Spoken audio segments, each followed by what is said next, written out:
26 जनवरी के बाद जब आंदोलन में तेजी थी और उसके बाद 27 जनवरी को लगा कि आंदोलन को रोकने की कोशिश की जा रही थी, उसके बाद आप ये आंदोलन को देख सकते हैं कि इसमें कितनी भीड़ है और यूथ यहाँ पर सबसे ज़्यादा आप देखने को मिल रहा होगा। और मैं इस वक्त गाजीपुर बॉर्डर पर हूँ। मैं आपको यहाँ पर कुछ किसानों से बात करूँगा कि सर, आप यहाँ पर आए हुए हैं, एक तरफ ऐसा लग रहा था कि आंदोलन को ख़त्म हो जाएगा, लेकिन उसके बाद आंदोलन में इतनी तेज़ी आई है, तो अब लगता है कि सरकार कहीं आपकी मांगे को मानेगी। देखिए, हम हरियाणा से हैं, कंडेला खाप का मैं प्रधान हूँ, खाप पंचायत का राष्ट्रीय संयोजक हूँ, नेशनल कन्वीनर खाप पंचायत का। जब हमने 28 तारीख को ये पता चला कि टिकैत साहब को वहाँ पुलिस कार्रवाई करने जा रही है, तो सारी खाप पंचायतें हरियाणा के एकदम सभी फोन आने लगे।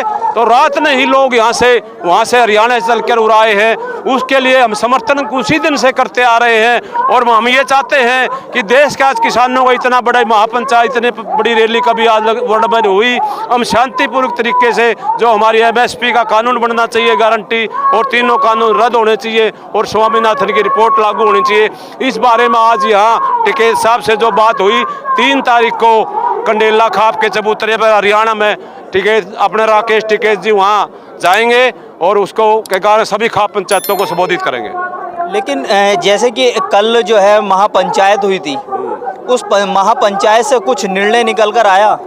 नहीं, कल जो महापंचायत आई उसमें ये निर्णय निकल के आया, बे आंदोलन को सारी मांग माननी पड़ेगी। आज प्रधानमंत्री का भी ये बयान आया, इन किसानों से बात करो। तो लेकिन शांतिपूर्व तरीके से आंदोलन जीता जाता है। हम शांतिपूर्व तरीके से, जिन्होंने अनुशासन तोड़ा उनके खिलाफ, जिस तरह लाल किले में है उनके खिलाफ कार्रवाई करो, उनको अरेस्ट करो, हमने कोई इतराज नहीं। लेकिन किसान अनुशासन में रहकर लड़ाई लड़ेगा और अपनी मांगे मनवाएगा, यही बात है। जिस तरीके से 27 तारीख को मतलब एक टाइम ऐसा लग रहा था कि आंदोलन शांत हो जाएगा, रुक जाएगा, और उसमें कुछ असामाजिक तत्व कहें या मतलब जो सरकार में बैठे हुए लोग हैं, उन्हें कह सकते हैं कि उन्होंने कुछ नारे इस तरीके से लगाए थे कि हिंदुस्तान, तिरंगे का अपमान नहीं सहेगा हिंदुस्तान, दिल्ली पुलिस तुम लठ बजाओ। इस तरीके की वीडियोस वायरल हुई, इसे लेकर के आप क्या कहें? इसके लिए देखो, सरकार तरह तरह के वीडियो, तरह तरह की वो करती है, लेकिन आंदोलन बिल्कुल शांतिपूर्ण है और आंदोलन बढ़ने लग गया। 26 के बाद जो एक बार लोग घरों पर चले गए थे, तो वापस सारे अपने अपने धरनों पर, अपने अपने टिकरी, जिस तरह हमारे जो गांवों के हरियाणा के हैं, टिकरी बॉर्डर पर ज़्यादा हैं, सिंधु बॉर्डर पर हैं। और यहाँ तो जब रात को ये 28 तारीख को यहाँ हरियाणा के यहाँ भी काफ़ी आगे थे, तो सभी धरने मजबूत हैं। अच्छा, अब इस आंदोलन के माध्यम से क्या ऐसा भी हो सकता है कि राजनीति दूसरे तरीके के या दूसरे रूप में स्वरूप बदलेगा इसका? नहीं, इसमें कोई राजनीति नहीं, सिर्फ किसान की बात है। किसान अपनी मांग मनवाया करेंगे, इसमें कोई किसी राजनीति का वो नहीं है। हम किसान हैं और किसान की बात करेंगे। क्योंकि महापंचायत में देखने को मिला कि अजीत सिंह के बेटे भी वहाँ पर मौजूद थे, तो क्या लगता है, क्योंकि वो तो राजनीति बैकग्राउंड से हैं, तो राजनीति स्तर बदलेगा फिर से? देखिए, राजनीतिक पार्टियों ने तो वोट लेने हैं, किसानों के वोटों बिना तो कोई भी पार्टी केंद्र में सरकारें नहीं बन सकती। उन्होंने तो अपने पर वोट लेने हैं, उसके लिए सभी आते हैं अपना शांतिपूर्वक। हमने किसी को स्टेज पर उनको बोलने नहीं दिया जी।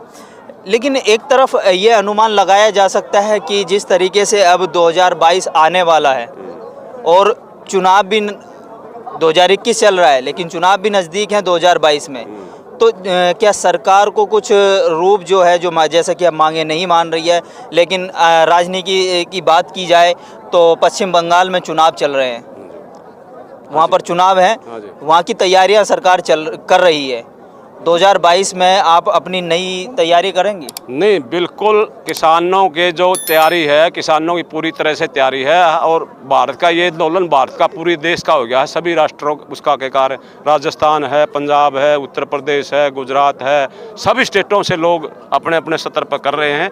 हम किसान आंदोलन को पूरी मजबूती देंगे। अगर इसकी बारे अब क्यों कोई बात होगी तो क्यों किसान बिल्कुल हो जाएगा, नहीं तो किसान की मांगे मनवाएंगे। एक तरफ ये अनुमान लगाया जा रहा था कि आंदोलन को अब जो है बिल्कुल हम ख़त्म कर देंगे, ठीक है, सरकार, और देखा जाए तो आंदोलन में और तेज़ी आ गई अब, ठीक है, लेकिन आंदोलन को कब तक बरकरार रखना है, कब तक आपकी मांगों को सरकार मान लेगी, कब तक नहीं मानेगी, कुछ ऐसा वहाँ से कुछ? देखिए टाइम तो हम तो अपना राशन 6 महीना लगा रखा हमने, तो गाँवों में अपने अपने 70 पर गाँव ने सभी प्रबंध कर दिए हैं। तो लेकिन हम तो ये कहते हैं सरकार को इतना टाइम ना लगाए, इनकी मांगों को माने। सर्दी का टाइम है, जल्दी करें। क्या सरकार अगर आपकी मांगे जो जिस तरीके से बार बार वार्ता फेल हुई थी, अगर नहीं मानती है अभी भी, तो आपका अगला निर्णय क्या होगा? अगली चाल आपकी क्या होगी? अगली रूपरेखा तो देखो, जो कमेटी है जो भारतीय किसान यूनियन की जो बना रखी है, अगली रणनीति तो वही बनाएंगे, उनके साथ चलेंगे। 26 जनवरी के बाद 1 तारीख का भी आपने ये कहा था कि हम संसद का घेराव करेंगे, लेकिन 26 तारीख का ही माहौल बदल गया, तो क्या 1 तारीख पर आप संसद का घेराव करेंगे? देखिए अभी तो फिलहाल जो कमेटी फैसला लेगी, उन्होंने अभी तो फिलहाल तो उसको स्थगित कर दिया। उसके बाद जो रूपरेखा बनेगी कमेटी करेगी तय।